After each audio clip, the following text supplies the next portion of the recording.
My name is Adam Seddon. My name is Heba. My name is Venn.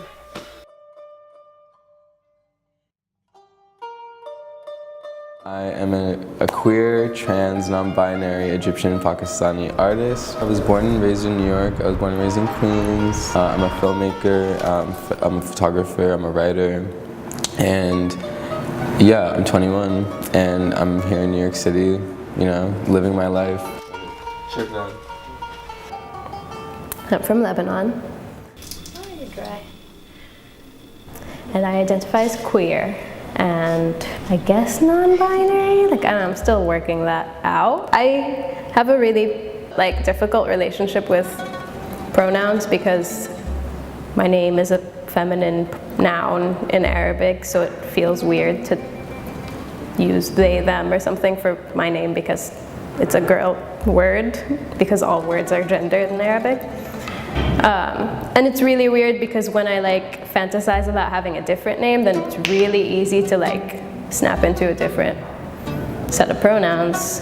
She, her is just convenient. So that for now.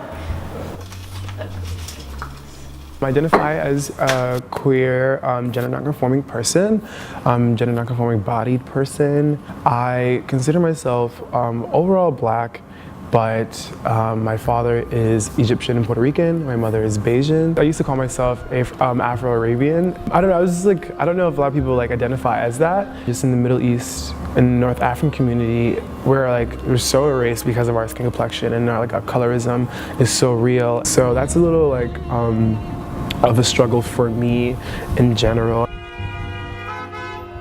So I grew up in Tanta. Tanta is it's the 5th biggest city in Egypt. So it was huge.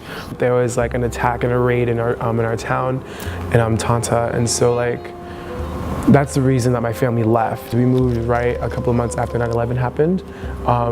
And then my dad, he stopped speaking Arabic and Farsi and started speaking more Spanish in the household to be more safe for all of us, because there were people in my neighborhood and in my city who were going missing who are of a Middle Eastern descent. So that trauma for us leaving as refugees to come to America, and then having a whole culture switch again, more trauma, and then moving to New York and never tapping back into my true culture that I grew up in is very difficult. Yeah, growing up I had a lot of hair, but I just was taught very early that that was not okay and that I would be bullied and shamed for it. And then we had went to a hormone doctor who said, oh, you have too much testosterone, and gave me pills. And I was really excited about the pills because I didn't want the hair. And I took them and nothing happened. The hair didn't go away. I would always think oh, if there was one thing I'd change about myself is I would remove all of my body hair. And now it's flipped the whole way around. Especially because a lot of the way I relate to myself now and my gender expression has to do with hair and body hair and facial hair. And so every time I go back, I have to remove all of that. There was definitely a period of adjustment in the beginning where I just felt super gross and uncomfortable because I didn't have agency and I had to do things because that I just had to. But even the one thing that I did leave was this hair over here, and even that would get stares from people, and it was just, it was fine, but I wasn't happy because I wasn't in control of my body or myself. It sucks, but I'm better safe than sorry. Trans is beautiful. I think it's something that It's a feeling, it's an experience, you know, it's an identity, it's something that's to be taken seriously and something that's to be respected. Yeah, like I was very much like in my body, and I was proud of myself. Like I would be wearing eyeliner, I'd be wearing chokers and vampire teeth to school. Like even though I had a uniform, I tried to find like every other outlet that I could so that way I can, you know, express myself. But like people like would target me, and like I would just beat them up. Over it. Like I would beat them up, I would break their nose. You know, New York has its issues too. Like I've been spat on here, I've been catcalled, I've been, you know, followed for blocks. But it's like, in the big picture, it's like New York City is a safe haven for queer folks, you know, living in the United States of America.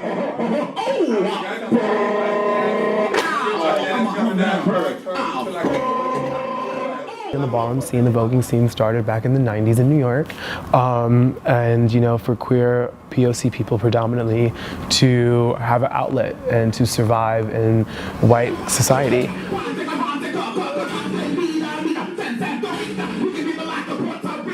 I've been in Marciano since October. Walked my first ball under their name on the Red Ball in December for World AIDS Day.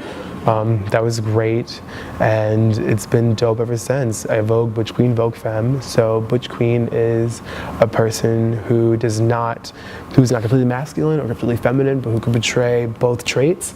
So Butch Queen and voguing, and then feminine. So I vogue very like cunty, embracing my femininity, which is dope, which I need to all the time.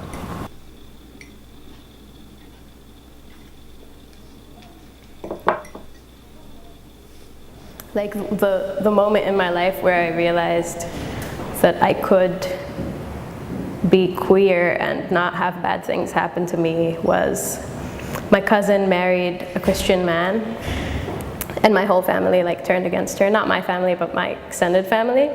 And then my sister was like, listen, Heba, I don't care if you marry a woman, you'll always be my sister. I'm like, oh. And so that just idea of acceptance, I guess. But I don't know when it started that I'm also attracted to girls. I think I just like fell in love with my friend in a different way than like I would usually be in love with my friends. And I remembered being really worried about it because she would say similar things to me. So we talked about it, and we like embarked on something, but then she was like, no, I can't be a lesbian, like, bye. And the whole time I was in a relationship with a boy, so it was like I was safe because like I could just have all this fun that I enjoyed and like not have to commit to anything. And he would get really upset. He'd be like, it doesn't matter that it's a girl, it's still cheating. I'm like, yeah, okay, you're right.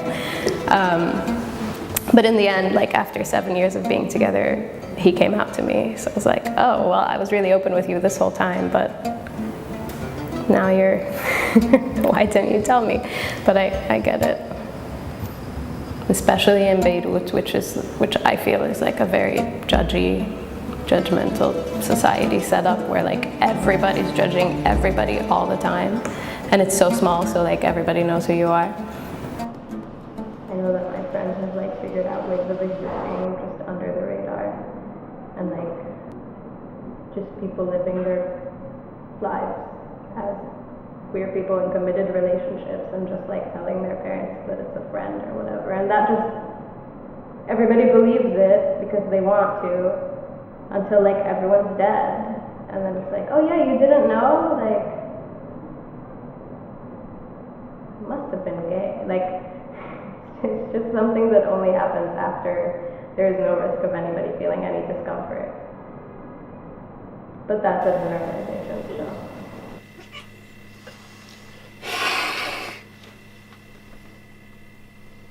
I love my mother, like, so much. We don't have the best relationship. For argument's sake, like, I wish that I could be the son that she wants me to be. You know, like, she wants me to be her son. And she has a hard time you know, looking at pictures of me like dressed out with like a full face.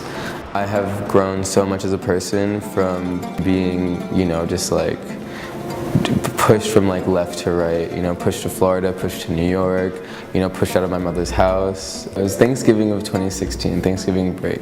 And we were talking, I don't know how it got on the topic. I think my mom had asked, like, you know, like, so Adam, like, what's going on in your love life? You know, like, who are you dating now? I was like, oh, you know, like, I just got out of this relationship with a 33-year-old man, and, you know, like, now I'm dating, like, you know, another girl, and, like, we're in a polyamorous relationship, and my mom was not having it. She threw a drink in my face, like, it was crazy. Yeah, it was crazy. She threw a drink in my face, so I, like, left the table at the restaurant, like, crying. I knew that I had to do it because I wanted to prove a point. It was, like, me, you know, being queer, has, like, there's no room for reprimanding, you know, it's just not fair. The next morning I had gone down to the kitchen to talk to my mom, and she told me, she's like, well, I canceled your flight to New York, and I'm gonna take you out of new school, and you're just gonna have to, you know, live here with me until you get your degree, and that's that. And I was just like, wow. I was like, I'm sorry, but like that's not your decision. Like I was gonna turn 19 that year, and I told her, you know, like, my education is my education, and I can do it on my own. If you don't want to support me, like, I could take out loans, you know, just like other people, and I can get a job just like other people. It's no problem. And if you want to, you know, support me and be there for me, then I will gratefully accept it. But if you don't want to be there for me, then you have to deal with that on your own, and I'm going to deal with it on my own, and that's where we're going to grow. And then the way my dad found out I was queer was that I came home from school one day, and he was like, everyone was like quiet in the house, and then like I go in my room and I find my dad, like, my room's a wreck. He's like going through all my stuff, and he picks up this like picture of like this guy like on all fours, about to like, and like 3 dicks in front of his face, and I was just like, oh my Jesus, like, oh my God. He's like, what is this? And I was just like, and I ran away to my aunt's house. She drove me back like 3 hours later. But after that little like hiccup of like him like realizing, my mom realizing, and getting over that, like, that, I think it was just really graphic for them. But after that, it was a nonstop like love fest. And I know it was hard for my grandparents and like my aunts and some of my uncles and stuff to accept me from being like queer, but my father was always like my warrior. I like that shirt. It's like, oh, leave it on. What I'm saying, it's like one of those Komodo things. He came to my first ball in the last like 3 years, and I was like, yeah, and I was like up in like this like sequin green leotard, being like cunty as ever, living my fab ass life, and he was there like chanting along, clapping his hands, like, you know, I told him to wear red. He wore red because like that was like the theme that night, and I was like, the support. After I posted a picture of me and my dad on Facebook, a lot of like the people in the ballroom community were so like happy to see my dad at the function. They were like, you know, it's really hard for us to like have our parents accept us, to be thankful for what you have of your father, and I am. And my father like commented saying like, I love everybody and my son loves, and I love the House of Marciano, like, and so now he's like an honorary like house member for that, which is like really cute, because he's such a social person. He loves love, and he loves like loving people. So so then I know there's hope within our community. I know there's hope within our culture, because there are so many men like my father, and I know that.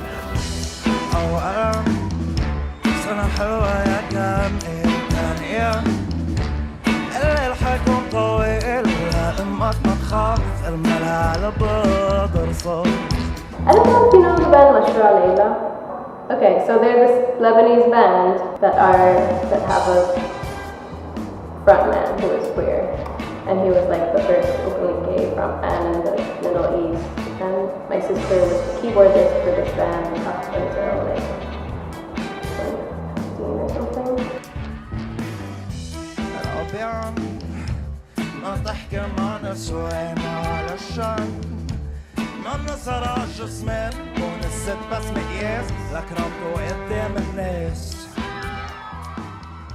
So So my mom had to like get with that agenda really quickly because like it was a reality that these people existed around her. But she'll say like lightly homophobic things. Like something must have happened to make him gay. Like things like that. But like I can't ever go to my mom and say to her, this is my sexuality. Like maybe I can get through to her on a gender level because that's more abstract. On a sexuality level, it's like nobody even talks about sex, so why would I tell you who I want to do it with? So it's just not a conversation that's going to be had ever. Where like here, it's just this coming out thing is so foreign to me.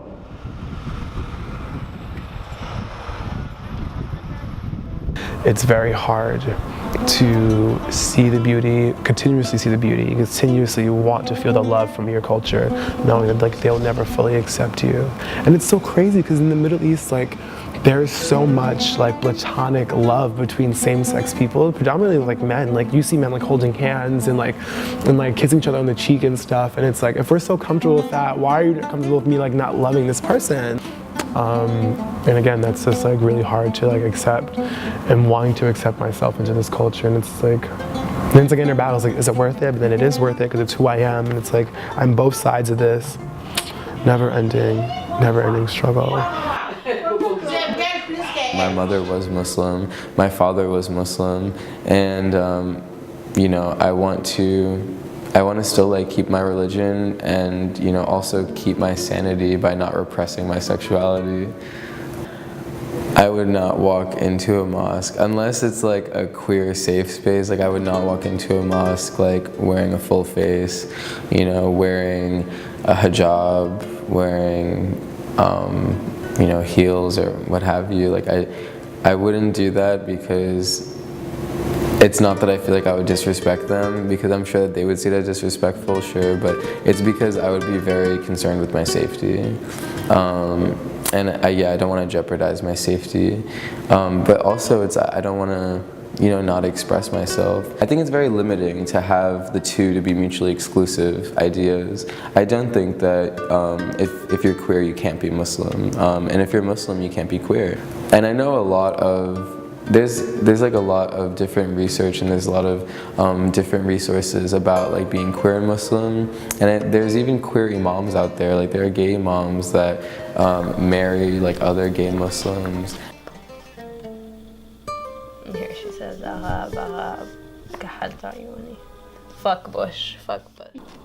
It's not a defining thing about me that I'm queer necessarily. But it is more that I am Middle Eastern, and I don't know how much of it is because that I'm in America, and it's like so much is tied up in my being here, and like, and I was dating this person who's a white person, and they would sometimes just slip and make really racist comments that I would like not expect, and then I would be like, oh my god, like post 9/11 America is so real, and here you are, like my intimate partner doing this, like, so what is it? If anything, it just causes disconnects because I can't ever experience queerness the way like I think a white person can. For various reasons, which are, my biggest concern is not, like the biggest fear in my life isn't my sexuality or gender, it's the safety of the people that I love.